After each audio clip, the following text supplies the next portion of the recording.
কবুতর মানেই হচ্ছে শান্তি। কবুতর একটা শান্তির প্রতীক। আর এই শান্তি যখন আপনার হাতে, পিঠে, মাথায় ঘুরে বেড়াবে, এর থেকে শান্তির আর কিছুই হতে পারে না। ঠিক ওরকমভাবে এই ছোট ভাই ছোটবেলা থেকে এই কবুতরটা নিজ হাতে বড় করেছে। আসসালামু আলাইকুম, আশা করি সকলে সুস্থ আছেন।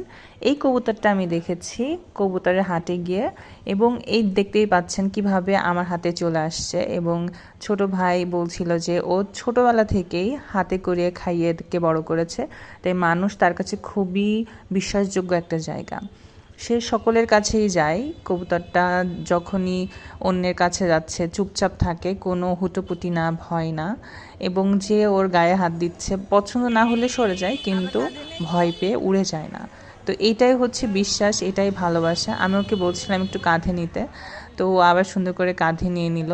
আমার খুবই ভালো লাগছিল দেখতে কবুতরটা। তো আপনাদের কেমন লেগেছে সেটা অবশ্যই কমেন্ট করে জানাবেন। ভালো থাকবেন। আসসালামু আলাইকুম।